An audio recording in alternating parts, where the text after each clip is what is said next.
Part 1. The silent programming. Look at your life. Really, look at it. The career you're chasing, the aesthetic of your home, the political views you defend with such passion, even the specific way you spend your Sunday mornings. Now, ask yourself a question that most people are too terrified to even consider. Are these truly your choices? Or are you simply a sophisticated biological machine executing a high-resolution script that was programmed into you long before you reached the age of reason? Most of us live under what sociologists call the illusion of agency. We walk through the world believing we are the captains of our souls, but in reality, we are passengers on a high-speed train moving along tracks laid down by others' parents, teachers, media, and now, silent algorithms. You didn't choose your path. You inherited a prepackaged existence designed for social stability, not for individual greatness. The scariest part of this invisible script is that it is unforced upon you from the outside with chains. It is absorbed into your very identity until you can no longer tell where the script ends and you begin. Part 2. The Mimetic Virus and René Girard. To understand why you want what you want, we have to look at the work of René Girard, one of the most profound thinkers of the 20th century. Girard discovered a fundamental truth about human nature that most of us find offensive. We don't possess an internal compass for desire. Unlike biological needs like hunger or thirst, our higher-level desires are borrowed. Girard called this mimetic desire. He argued that we do want a specific luxury item or a high-status job because it's subjectively better for our survival. We want it because we see a model, someone we admire or envy wanting it. We are like mirrors, reflecting the cravings of those around us in a desperate attempt to belong. Think about the success memes of our era. Why do thousands of young men suddenly want to be day traders or digital nomads? Is it a soul-searching realization of their true purpose? Or is it a mimetic contagion spread through glowing screens?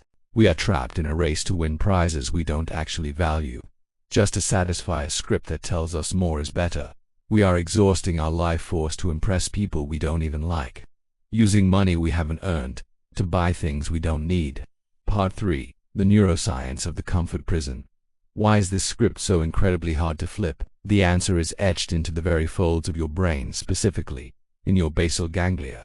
This ancient region of your brain is the headquarters of habit formation. Its primary goal is efficiency.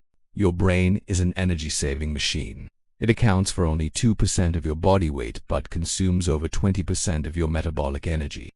To survive, it creates neural shortcuts. Following the invisible script is energy efficient. It's a neural superhighway. Social nonconformity, on the other hand, triggers the amygdala, your brain's ancient alarm system. In the 1950s, psychologist Solomon Asch conducted a series of famous conformity experiments. He proved that a staggering 75% of people will knowingly give a wrong answer to a simple question, just to align with the group. But modern brain scans go further. They show that when we disagree with the crowd, our brain lights up in the same areas associated with physical pain. Your brain perceives standing out as a survival threat.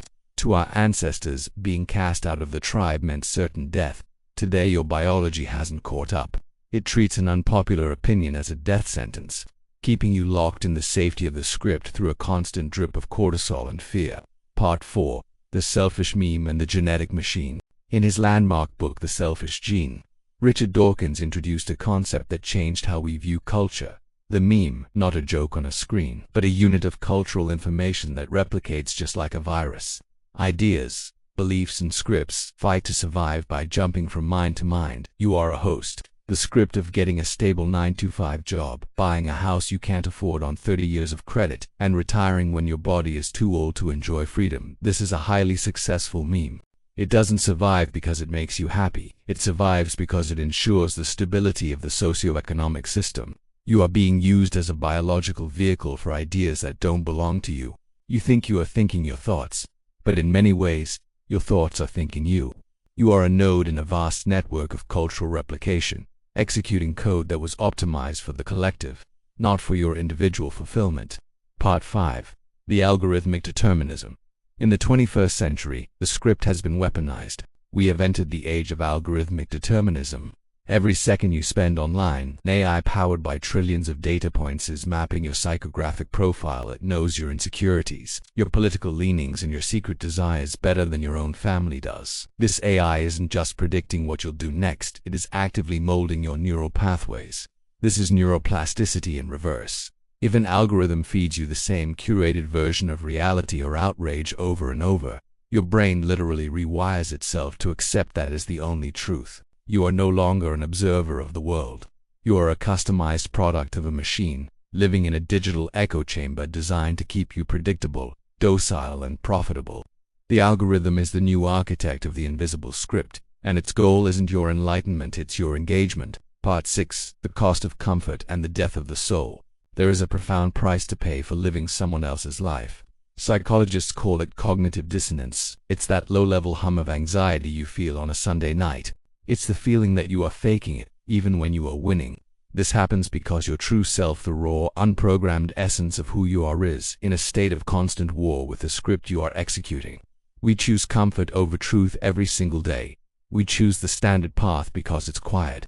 But as the philosopher Søren Kierkegaard warned, the most common form of despair is not being who you are. By following the invisible script, you aren't just wasting time. You are committing a slow-motion suicide of the soul. You are trading your unique spark for a seat at a table where no one even knows your real name. Part 7. Rewriting the code. The radical audit. So, how do you take the pen back? How do you rewrite the code of your own existence? It starts with a radical cognitive audit. You must apply first principles thinking to every major pillar of your life, your career, your relationships, and your values. Strip away the social context. If you were on a deserted island with no one to impress and no one to judge you, would you still want the things you currently chase? Use the 5 whys technique on your biggest goal. I want to be a millionaire. Why? Because I want to be free. Why? Because I want people to respect me. Stop if your why eventually leads back to a social comparison or a desire for external validation. You have found a line of borrowed code. Burn it. True freedom is not the ability to do whatever you want. It is the ability to choose your own constraints based on your own internal values. Part 8. The Stoic Fortress. The 1% understand that the only way to win is to stop playing the game everyone else is playing. This requires what the Stoics called negative visualization and voluntary hardship. You must deliberately step out of the comfort of the script, practice being the social outlier, disagree when everyone is nodding, stay silent when everyone is shouting, disconnect when everyone is scrolling. In the vacuum of solitude, the external script loses its signal. It is only in that silence that you can begin to hear the faint, original frequency of your own mind. This is the process of deep. It is painful, it is lonely, and it is the only way to become truly alive.